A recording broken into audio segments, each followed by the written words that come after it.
بسم الله الرحمن الرحيم. أهلا بحضراتكم في قعدة جديدة من قعدات يوم الجمعة. من حوالي سنتين واحد من أقرب أصدقائي ليا شغال دكتور تخدير كان قال إن في دكتور تخدير في اسكندرية اتحبس علشان في طفل مات بسببه وحاجة زي كده.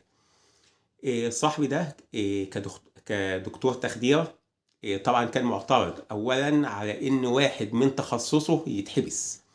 الحاجة التانية هو شايف إن الدكاترة المفروض ما يتحبسوش على أخطاء المهنة، لما حد فيهم يغلط ما يتحبسش. وده كان محل خلاف بيني وبينه لحد مثلا أسبوعين أو 3 فاتوا، لأن طبعا أي منصف أكيد شايف إن مفيش حد على راسه ريشة. يعني اشمعنى الدكاترة هم اللي على راسهم ريشة؟ أي حد يغلط المفروض بيتحاسب، وبيتحاسب طبقا للعقوبة المقررة في القانون، مش بحاجة تانية بس. فمحدش على راسه ريشة. الطبيب أخطأ يتحاسب، المهندس أخطأ يتحاسب، أي حد أيا كان أخطأ يتحاسب. بس هي دي القصة. لكن اتضح ان الموضوع ليه ابعاد تانية خالص انا ما كنتش اعرفها. في جروب على الفيسبوك بيتكلم على حاجة زي كده، مكون من اطباء متضامنين مع الطبيب ده. طبعا الجروب دخل فيه ناس تانيين ضده برضه، يعني هما بيدخلوا ده وبيدخلوا ده، ما عندهمش مشكلة. عدد اللي في الجروب دلوقتي حوالي 20,000 واحد، كلهم بيتكلموا في الموضوع ده. الطبيب ده اتحبس وطلع واتحبس وطلع. طبعا الموقف دلوقتي انه هو واخد حبس سنة، ولسه القضية بتاعته لسه هتروح النقض، ولسه هيشوفوا هيعملوا فيها ايه. وان كان طبعا غالبا النقض هيبرئه، يعني لان اغلب الادلة في صالحه. ده اللي احنا هنتكلم فيه. لكن الموضوع ليه ابعاد كتير اكتر من كده. طبعا محدثكم اشتغل في مستشفى لمدة سنة كأمن، فكنت معايش الحياة دي وعارف فيها حاجات كتير، وحاطط ايدي على خبايا الناس العاديين مش عارفينها. خاصة ان انا عندي ثقافة طبية برضه، ففي حاجات كانت بتحصل قدامي انا فاهمها وعارفها، مش زي الناس العاديين. كلامي هيتقسم ل3 اجزاء. الجزء الاولاني اخطاء جد الولد ده، لأن أخطاء جد الولد في نظري أنا ساهمت كسبب في موت الولد ده. الجزء الثاني عن ما لا يعقل من الكلام اللي اتقال. في كلام كتير قوي اتقال في التقارير، والتقارير دي أنا قريتها مرتين، مرة كلمة كلمة ومرة على السريع كده. الجزء الثالث هنتكلم هو الواد ماتيه، ايه الراجح في ان الواد مات ليه، وهنتكلم برضه في اخطاء المحكمه. يعني المحكمه اكيد اخطات، ما الناس هتروح تطعن ليه؟ يعني اكيد لان هم شايفين ان المحكمه اخطات. بدايه حته تكوين فريق طبي بواسطه حد مش دكتور، دي مشكله كبيره جدا. يعني هو جد الولد هو اللي كون الفريق اللي عمل العمليه ده من معارفه، وده خطأ كبير. معروف كده ان اللي بيعملوا العمليه بيكونوا فريق مع بعض، بيشتغلوا مع بعض واشتغلوا قبل كده كتير مع بعض، ففاهمين بعض زي فريق كوره، فاهمين بعض وبيباصوا كوره لبعض، وعارفين هيتحركوا مع بعض جوه ازاي، هيعملوا ايه قبل ايه، وهيعملوا ايه امتى وازاي. فكون ان احنا نجيب ناس مش متجانسين، يعني فريق مش متجانس ما بيشتغلوش مع بعض، ويعالم بينهم وبين بعض مشاكل، دي ممكن تأثر على المريض اللي جوه اللي نايم جوه ده. فحتة تكوين فريق مش متجانس وبواسطة واحد مش طبيب مش فاهم ايه اللي بيحصل جوه في غرفة العمليات، ده خطأ كبير جدا. وعلشان كده نصيحة للكل، يا ريت محدش يتدخل في حاجة طبية هو مش فاهمها. سيبها للدكتور، ما دام الدكتور ده انت رحت له بناء على سمعة مش بطالة بالنسبة لك او سمعة طيبة، او على ثقة منك ليه ان انت واثق فيه بناء على تاريخ معين ليه او على اقوال الناس، فخلاص سيبه هو يتصرف. معروف ان الفريق اللي بيعمل العملية اللي بيكونه الجراح اللي هيعملها، يعني الجراح هو اللي بيجيب التمريض من الناس اللي يشتغلوا معاه وفاهمينه، وهو اللي بيجيب طبيب التخدير من الناس اللي اشتغلوا معاه قبل كده وفاهمينه، حتى لو هو ليه بلاوي فدكتور التخدير ده بيعرف يتعامل. لكن هتجيب له دكتور تخدير تاني من معارفك ما بيشتغلوش مع بعض، هيتخانقوا مع بعض جوه اوضه العمليات. وهو ده اللي حصل فعلا، هم الدكاتره دول اتخانقوا مع بعض جوه اوضه العمليات، لكن ريحه ما فاحتش قوي، شدوا مع بعض جوه اوضه العمليات، وده اثر على سير العمليه. فده اول خطا، ان الجد جاب دكاتره من معارفه، دكتور جراح من معارفه، ودكتور اطفال من معارفه، ودكتور تخدير من معارفه، وهم اصلا ما بيشتغلوش مع بعض تقريبا. فحصل ضربات معينه لسه هنتكلم فيها. من ضمن الحاجات اللي انا كنت عاوز اتكلم فيها برضه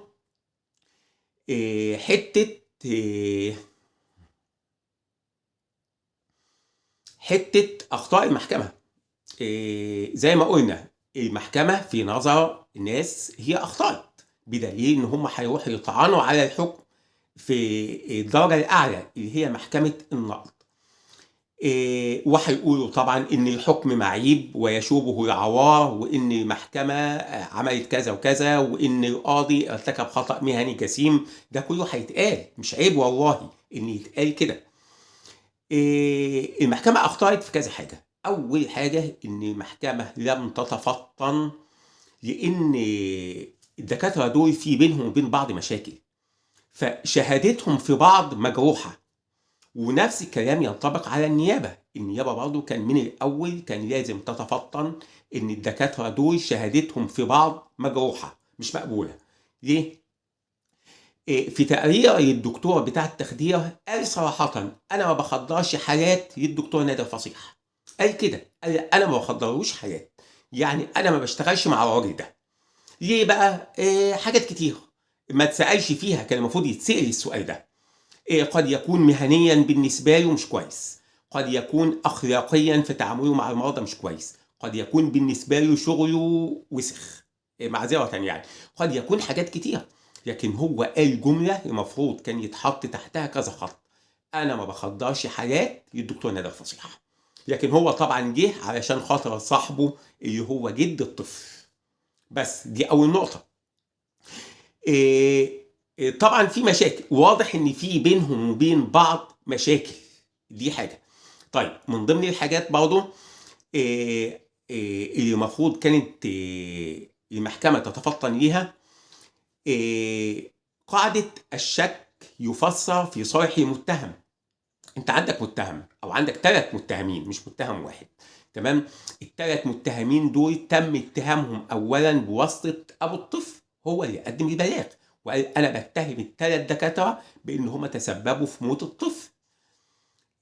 طيب ماشي، النيابه المفروض ان هي لما بدات تحقق، وده كان برضه من ضمن الاخطاء، كان ممكن الموضوع يقف على كده، وده هنتكلم فيه اكتر لما نتكلم على ما لا يعقل من الاقوال. اتقال كلام كتير جدا جدا ما كانش ينفع يتقبل، او ما كانش ينفع يتخذ بناء عليه اجراء. هو قدم بلاغ قال ان الولد كان عنده كحه بسيطه، تمام؟ طيب ماشي، هو راجل صادق، تمام؟ عنده كحه بسيطه، لكن النيابه خلاص نما الى علمها ان الواد ده عمل عمليه، وعمليه مش سهله، وفيها تخدير كلي مش تخدير كده اي كلام يعني. ف ده معناه ان الموضوع ما كانش كحه بسيطه زي ما ورد في البلاغ، فكان ممكن النيابه تامر بالحفظ لان لا وجه لاقامه الدعوه، ما هي مش كحه بسيطه ولا حاجه، ده موضوع كبير. ومع ذلك النيابه بدات تتخذ اجراءات وتصعد الموضوع. الموضوع في نظري قضائيا ما كانش صح، لكن قد يعذر او يعذر رجال النيابه ان هم برضه في النهايه بشر، وهم برضه شايفين ان ده طفل وان حياته اغلى من حياه الكبير يعني. طيب ماشي، حته الشك يفسر في صالح المتهم دي اللي انا كنت عاوز اقولها. المحكمه المفروض ان ال3 دكاتره قدامها مدانين، ما هم ال3 لبسوا بعض في الحيط في التقارير بتاعتهم، كل واحد فيهم اداني التاني في تقريره، تمام، قرا التقارير وشاف فيها ايه، كل واحد فيهم ادان التاني. حلو، وده اللي انا هتكلم فيه برضه. اللي انا شايفه بصراحه ان المحكمه كان يتوجب عليها ان هي توجه تهمه الشهاده الزور للثلاث دكاتره الثلاثه. تمام، تقول لهم انتوا بتشهدوا زور على بعض، وانتوا مش مدركين ان انتوا قدام محكمه، المفروض ان انتوا تقولوا كلام صح، او ممنوع ان انتوا تدلوا ببيانات غلط. لكن الاقوال اللي قيلت في التقارير بتاعت الثلاث دكاتره هي في نظري كلها غلط. تمام، او في نظر اي واحد منصف، او في نظر اي واحد بيستعمل عقله. دي اخطاء المحكمه ودي اخطاء النيابه. طبعا المحكمه لو كانت استخدمت مبدا الشك يفسر في صالح المتهم، ما كانتش ادت حكم بالحبس لدكتور التخدير. ليه؟ ما هو لو مشيت على اساس كل اللي اتقال في التقارير، اذا كل الدكاتره مدانين. طب ليه واحد ادين والاثنين التانيين براءوا؟ ما هو يا الثلاثه مدانين يا الثلاثه براءه.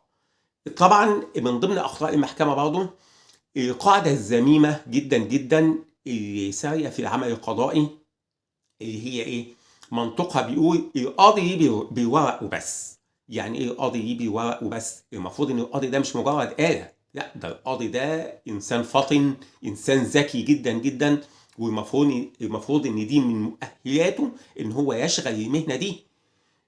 فالمفروض ان هو كان يتفطن لحاجات كتير ما بين السطور ما اتقالتش ليه.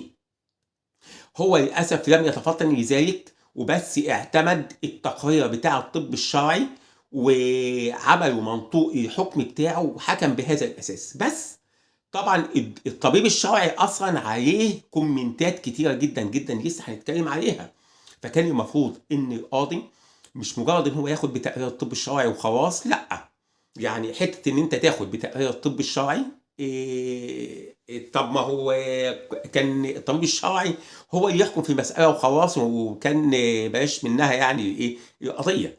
لا، القاضي للاسف في نظري انا مقصر. المفروض ان هو كان يبحث اكتر من كده ويركز اكتر من كده، وما كانش يخلص القضيه في جلستين. التقارير الاجمالي بتاعها حوالي 41 صفحه او 42 صفحه، بدقفايه 42 صفحه، فيها تفاصيل كتيره وكلام كتيره جدا جدا جدا.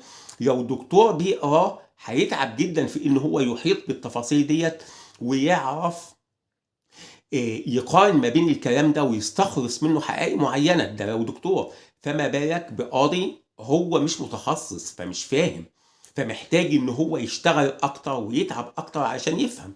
في حته ان القضيه تخلص في جلستين، ده برضه نوع من التقصير ونوع من الخطأ المهني. وكان المفروض ان هو يواجه الناس ببعض افضل من كده، ويحاول ان هو يستخلص حقائق افضل من كده. نيجي لحته بقى ما لا يعقل من الاقوال. استاذنا فهمي هويدي الصحفي الكبير، انا اتعلمت منه الحته دي. حته ايه؟ لما تلاقي فيه منازعات واقوال كتيره، افترض ان كل الناس محترمين جدا جدا وكل الناس صادقين جدا جدا جدا، لكن مهمتك انك ترفض او تستبعد ما لا يعقل من الاقوال بس. يعني انت ما تكذبش حد، كلكم صادقين وكلكم على حق، لكن هنستبعد ما لا يعقل من الاقوال. من ضمن الاقوال التي لا تعقل كلام الاستاذ المحامي. طبعا انا كده يا اما قريت تقارير بالنسبه لكل الاطباء، يا اما استمعت برضه للاستاذ المحامي، واستمعت لام الطفل وابو الطفل، ده كله من خلال فيديوهات. الاستاذ المحامي قال ان دكتور التخدير اللي هو اخذ حكم ده هو من حوالي 5 سنين كان هيدان في قضيه تانية كان حصل فيها مشكله برضه ان هو خدر طفل في عمليه ختان. طبعا الختان دي مش عمليه يعني، تمام، او هو خدر طفل وان الطفل ده توفي وكان هتحصل مشكله، وان اللي ادانه هو نفس الطبيب الشرعي في اسكندريه برضه اللي هو ادانه في القضيه دي، اللي هو اسمه الدكتور انور حموده. هو نفس الطبيب. فكده واضح برضه كان المفروض المحكمة تتفطن إن في مشكلة ما بين الطبيب الشرعي ده وبين دكتور التخدير ده، في مشكلة بينهم وبين بعض. ده مش موضوعنا، لكن موضوعنا إن شهادة ده على ده مجروحة، هو ده اللي إحنا بنتكلم فيه. وعلشان كده النيابة مشكورة، هي أو أداة النيابة يعني هم يبدو ان هم تفطنوا النقطه دي الى حد ما، فبداوا يطلبوا تقارير من بره، من جهات تانية بره. وانا بصراحه استريح جدا للتقرير اللي يجي من جامعه الازهر، من طب الازهر، وفيه 4 دكاتره من اساتذه جامعه الازهر اصدروا تقارير انا الى حد ما مستريح له. وده اللي احنا هنتكلم فيه بعد كده. فمما لا يعقل من الاقوال ان التخدير في عمليه ختان تسبب في موت. ما هو معروف اصلا التخدير في عمليه الختان ده تخدير موضعي، يعني مش محتاج دكتور تخدير اصلا. تمام، ممكن ممرض، تمام، خلافا لاداب المهنه يعني، ممكن يروح يجيب حقنه البنج من صيدليه ويديها للطفل ويخدره. انا واحد من الناس احيانا باخد حقنه مضاد حيوي بتكون مؤلمه شويه اثناء الحقن، ففي ممرض صاحبي لما بيديني الحقنه دي بيخفف البودره بتاعه المضاد الحيوي بمخدر موضعي هو اللي بيستخدمه عادي، مفيش ادنى مشكله. فحته او كلام الاستاذ المحامي ان في طفل توفي بسبب التخدير في عمليه ختان، طبعا ده مما لا يعقل من الاقوال. من ضمن ما لا يعقل من الاقوال، انا كتبت بعضها على فكره، حته حركه الطفل، ودي قالها برضه الاستاذ المحامي، راجل محترم مفيش كلام، لكن انا قلت ايه؟ انا بستبعد ما لا يعقل من الاقوال. حركه الطفل، الاستاذ المحامي قال ان الطفل زال عنه التخدير اثناء العمليه، وللاسف الشديد في التقارير الطبيه برضه الكلام ده اتقال ان الطفل زال عنه التخدير. وطبعا الكلام ده فيه نظر، لان تقارير الاطباء اللي حاولوا ان هم يلبسوا في بعض في الحيط ما جاش فيها الحته دي. يعني الدكتور نادر فصيح قال كلام كتير جدا جدا ادان بيه دكتور التخدير اللي هو الدكتور تامر غنيم، لكن ما قالش حته ان الطفل زال عن التخدير. نفس الكلام بالنسبه للدكتور وحيد عثمان، ما قالش حته ان الطفل زال عنه التخدير، ده ما حصلش. امال الطفل بيتحرك ليه؟ يعني ما هو دي اكيد ليها سبب. ما هو ده معروف في غرف العمليات ان المريض وهو متخدر ممكن يتحرك وممكن يتكلم وممكن يعترف بجريمه ارتكبها وممكن يقول كلام كتير كان مخبيه، ده كله بيحصل وهو متخدر وبيعمل العمليه. فحته ان الطفل يتحرك لانه زال عنه التخدير، لا، الكلام ده فيه نظر. طبعا قيل عن الام، وهي طبعا معذوره الى حد ما عاطفيا، لكن احنا بنتكلم كلام علمي دلوقتي. قيل ان الام في فيديوهات ليها قالت ان هم كتفوا الطفل وحاجات زي كده. طبعا الكلام ده ما اتقالش في التقارير. احمد شوقي الشاعر الكبير بيقول الفضل ما شهدت به الاعداء. يعني الدكاتره حاولوا يدينوا بعض، شهادتهم في بعض، كل واحد بيحاول يدين التاني. الدكتور التخدير قال ان الاثنين الدكاتره التانيين، ده مثال يعني، وضعوا في رئه واحده من الرئتين بتوع الولد 400 ملي محلول ملحي. هو كده بيلبسهم في حيط من الاخر يعني. وان هم كمان سحبوا 200 ملي وسابوا 200 ملي تانيين، يعني سابوا كوبايه كبيره، تمام، سابوا كوبايه كبيره من المحلول الملحي جوه رئه الطفل، تمام. هم نفس الكلام حاولوا يدينوه وقالوا ان هو ركب الانبوبه الحنجريه غلط وان هو نصحوه بحاجات ما عملهاش وحاجات زي كده.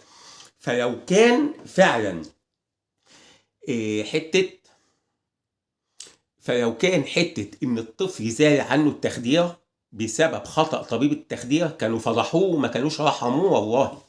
فالطفل كده حركته مش بسبب زوال التخدير زي ما بيتقال. طيب، من ضمن ما لا يعقل من الأقوال الكحة البسيطة. طبعا والد الطفل في البلاغ اللي هو قدمه معذورا طبعا قال ان الطفل كان مصاب بكحه بسيطه، وبالتالي ما كانش او ما كانش متوقع او ما كانش منطقي ان الامور تتطور ان الطفل يموت. فبالتالي هو شايف ان معاه حق ان هو يتهم الثلاث دكاتره اللي عملوا العمليه بالتسبب في وفاه الطفل. طيب، ده مما لا يعقل من الاقوال. ليه؟ لان نفس والد الطفل ده قيل لي بعد كده ان الطفل عنده مشكله اكبر من مجرد الكحه البسيطه، فالمفروض ما كانش بعد كده يشتكي من كحه بسيطه، لانه اتضح له ان الموضوع مش مجرد كحه بسيطه. قد يكون مضى على الاقرارات بتاعه العمليه. انا طبعا ما اعرفش هل ده بيحصل في المراكز الخاصه ولا لا، لكن انا شفت الكلام ده بعيني في المستشفى العام اللي انا اشتغلت فيه، ان اي حد هيعمل عمليه لازم بيمضي على اقرار بموافقته على عمل العمليه. تمام؟ ان هو هيتفتح فيه جزء بمشر. تمام؟ لازم يمضي على اقرار بموافقته، ان العمليه دي بموافقته، وان الدكتور ما عملهاش غصب عنه، ويمضي على اقرار تاني غيره بموافقته على التخدير، ان هو يتخدر، وبالتالي هو هيغيب عن الوعي، وبالتالي ان ممكن يحصل مضاعفات معينه اثناء التخدير او بسبب التخدير. تمام؟ ان الناس هتشتغل صح لكن هو موافق. التخدير ليه اقرار لوحده غير الاقرار بتاع العمليه. انا شفت النماذج دي بعناية. فقد يكون هم في المركز مردوه على التقارير دي، لان الطفل اللي عنده سنه و3 شهور مش هيمضي، انما اللي هيمضي ولي امره، ان هو مضى على اقرار بموافقته على عمل العمليه، ومضى على اقرار تاني بموافقته على عمل تخدير للطفل. اذا هو عارف كويس ان هي مش كحه بسيطه. فيا ريت نكون منصفين، ويا ريت ما نسرحش بخيالنا وندي لنفسنا العنان ان احنا نمشي مع الوهم. يعني لا، هو الواضح تمام ان الواد ما كانش عنده كحه بسيطه، لا ده ظاهريا بس، لكن الحقيقه اثبتت ان الولد عنده حاجات اكبر من كده بكتير، وهي اللي تسببت في موته. من ضمن ما لا يعقل من الاقوال 400 ملي محلول. ما انا بقول اهو، المحكمه فعلا انا كان نفسي والله ان هي توجه تهمه الشهاده الزور للاطباء الثلاثه يوم هم الثلاثه، وكان نفسي النيابه هي كمان كانت تعمل كده، توجه لهم تهمه الشهاده الزور، ان هم بيشهدوا زور على بعض. ليه؟ اولا كون الدكتور التخدير يقول ان الدكاتره التانيين حقنوا رئه الطفل ب 400 ملي محلول ملحي، وان هم سحبوا 200 ملي وسابوا 200 ملي، وان هو ده سبب وفاه الطفل، الكلام ده لا يعقل. تمام؟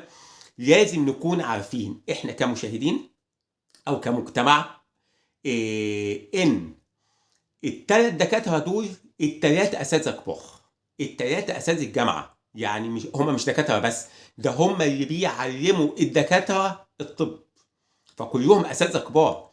فما ينفعش نقول ان دكتور هيحقن رئه الطفل دي حته بتاع ان هو هيحقنها ب 400 ملي. 400 ملي يعني نص لتر. تمام؟ ورئه واحده مش رئتين، نص لتر يعني نص البرطمان ده. تمام؟ وده كتير جدا. فطبعا الكلام ده المفروض ان هو لا يعقل، مع كامل احترامنا للجميع. نفس الكلام اللي هم قالوه على دكتور التخدير، لما هم قالوا ان هو وضع الانبوبه الحنجريه بالخطا، وكأن دكتور التخدير اللي هو استاذ جامعه، استاذ التخدير اللي بيعلم الدكاتره ازاي يبقوا دكاتره التخدير، مش عارف يفرق ما بين الحنجره وما بين المريء. طبعا ده كلام مضحك، ده كلام يضحك يعني. تمام؟ فالكلام ده مما لا يعقل من الاقوال. المؤسف جدا ان تقارير اللجان قالت حاجه زي كده. تمام؟ طبعا تقارير اللجان اللي يقراها يقول دول شهود ما شافوش حاجه. يعني حد فاكر مسرحيه شاهد ما شافش حاجه؟ دول شهود ما شافوش حاجه.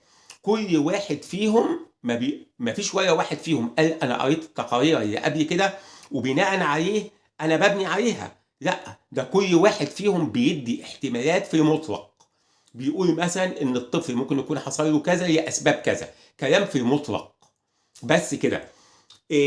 فمن ضمن الكلام اتقال ان ممكن الانبوبه تركبت غلط، مع ان الانبوبه اللي تركبت غلط دي يفترض ان اللي يركبها استاذ جامعه زيه زيك، او استاذ جامعه ممكن يكون كان استاذك في يوم من الايام. فمعلش يعني الخطا وارد بس مش بالطريقه دي. فمعلش بلاش كده يعني، احنا ممكن نفترض حاجات تكون مقبوله شويه لكن مش بالطريقه دي. من ضمن ما لا يعقل من الاقوال ان الدكتور وحيد كان جايب معاه جهاز صدمات متطور وانه استخدمه وجاب نتيجه. طبعا جهاز الصدمات ده اصلا شغل التخدير، ده لو هو استخدمه يعاقب. وانا ما اعرفش بصراحه هو كتب الكلام ده في التقرير بتاعه ازاي، وازاي اصلا لم يؤاخذ على هذا الكلام. حته ان دكتور جراح يستخدم جهاز صدمات، المفروض ان ده شغل التخدير مش شغل الجراحين. طب هو جايبه معاه ليه؟ طب هو يعني حيازته ليه بناء على اساس ايه يعني؟ ده مش شغله، والمفروض ان هو ما كانش يقول كده. وعلشان كده في اثناء مناقشات لي انا مع دكاتره قالوا لو هو معاه تمام كده، طب ما استخدموش ليه؟ هو بيقول انا استخدمته. طب الدكاتره التانيين ما قالوش كده، ولا واحد فيهم قال كده، بالرغم من ان في 3 دكاتره غيره قدموا تقارير، الاثنين اللي كانوا معاه والدكتور التاني بتاع التخدير اللي انضم عليهم. وانا كان نفسي النيابه والمحكمه تطلب تقارير من كل من هو حضر العمليه، يعني كان تطلب تقارير من كل الدكاتره اللي دخلوا وضموا عليهم، وكانوا يطلبوا تقارير حتى من التمريض كشهود هم اللي كانوا حاضرين، وكانوا يسالوهم الدكاتره دول شدوا مع بعض ولا عملوا ايه. ما هو مكتوب في التقارير الدكتور تامر بيقول ان هم عملوا الحاجه الفلانيه من غير اذني، والحاجه دي من صميم عمله هو، وان هم نصحوه يعمل الحاجه الفلانيه وهو ما سمعش كلامهم لان ده من صميم عمله هو، وهم مش من حقهم يتدخلوا في تخصصه. نفس الكلام هم برضه شهدوا عليه بالحاجه دي، قالوا له احنا قلنا له يعمل الحاجه الفلانيه وده مش تخصصهم. فواضح ان الدكاتره دول شدوا مع بعض جوه غرفه عمليات، وده اثر على سير العمليه واللي دفع الثمن المريض الصغير اللي كان نايم ما بين ايديهم. كده ما لا يعقل من الاقوال اللي انا كنت مسجلها على السريع خلصتها. اللي باقي معانا هو الواد ده مات ليه. تمام. الواد ده في نظري انا ما ماتش بسبب ان هو اتساب سوائل كتيره في الرئه بتاعته زي ما قال دكتور التخدير. الكلام ده في نظري هبل يعني. وما ماتش بسبب ان الانبوبه الحنجريه اتركبت غلط. مفيش حاجه اسمها استاذ تخدير بيعمل العمليه دي بقاله اكتر من 15 سنه بيعملها يوميا مش هيعرف يركب انبوبه في مكانها. يعني ده فعلا كلام هبل. تمام. كل الكلام ده مش صح. وانا بصراحه بالنسبه لي انا مؤسف جدا ومحزن جدا ان اساتذه كبار في جامعه الازهر برضو يعني بيعوموا على كده يعني. كان المفروض ينفوا الكلام ده وكانوا يقدروا زمايلهم اللي هم اساتذه الجامعه، يعني كان ممكن يقولوا كلام افضل من كده. وده اللي عمله الدكاتره اللي هم الجراحين او التخصصات التانية في طب الازهر غير التخدير، هم برأوا زمايلهم. تمام. وقالوا ان مش ممكن يكونوا عملوا كده، وقالوا ان هم فعلا تصرفوا وفق الاصول الطبيه السليمه، الا دكتور التخدير بتاع جامعه الازهر هو اللي ادان زميله. تمام. مع ان هو عارف كويس ان زميله مش ممكن يعمل كده، والا هو كمان ممكن يعمل كده. ولا انا غلطان؟ لو ان زميله اللي هو دكتور تامر ده ممكن يقع في خطأ زي كده، اذا هو كمان ممكن يقع في خطأ زي كده. فما دام ده مستبعد اذا هو ده كمان مستبعد. اللي واضح من خلال التقارير اللي يقراها اي مثقف واي حد عنده ثقافه طبيه، اي حد بيعرف يقارن، اي حد بيعرف يقرا نصوص بتركيز، هيعرف يتوصل في النهايه ان الولد ده مات لاكثر من سبب.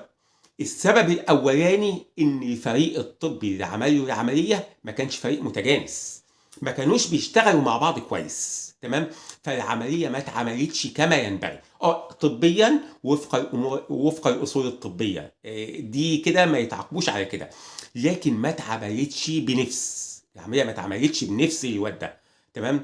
لأن الدكاترة في مشاكل سابقة ما بينهم وبين بعض، لخّصها كلام الدكتور تامر اللي هو دكتور التخدير لمّا قال: "أنا ما باخدّرش حالات للدكتور نادر فصيح، ما باشتغلش معاه." تمام؟ من ضمن الأسباب اللي ذُكرت في تقارير اللجان إن كثرة استخدام المناظير بتعمل تهيُّج وبتعمل مشاكل جوّه الرئة قد ينتج عنها الوفاة، وده ممكن يكون سبب فعلًا إن الناس عمالين يدخّلوا منظار ويطلّعوا منظار، ويدخّلوا منظار ويطلّعوا منظار. من ضمن أسباب كده طبعًا إن المادة اللي كان جوّه الرئة بتاعة الطفل ما كانتش متماسكة، يعني لو كانت لبانة مثلًا كان الجفت هيطلّعها مرّة واحدة ونخلص، لكن دي قطعة سوداني. قطعة السوداني دي طبعًا أكيد الرطوبة بتاعة الرئة بتاعة الطفل من جوّه أثّرت عليها، فكل ما يدخّلوا الجفت ويطلّعوا قطعة تتفتت، فيدخّلوا الجفت تاني ويدخّلوا الجفت تالت ويدخّلوا الجفت رابع، فأكيد حصل تهيُّج وأكيد حصلت مشاكل بسبب كده. فهو ده السبب، هو ده السبب اللي خلّى الطفل يموت. طيب هل العملية كان ممكن تتعمل أفضل من كده؟ أو هل كان في سبيل لإنقاذ حياة الطفل ده؟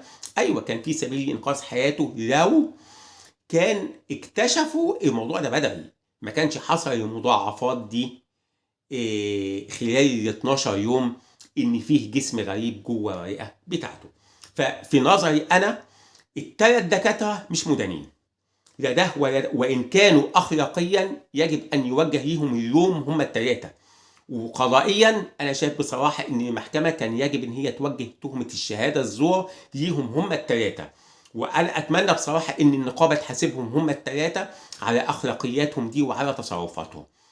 أما فيما يخص وفاة الطفل في نظري ما فيش أي حد فيهم هم ال3 متسبب، وإن الطفل ده مات قضاءً وقدرًا، وإن ربنا استرد وديعته ولازم نسلِّم بقدر الله. ده اللي أنا شايفه، والله أعلم. السلام عليكم.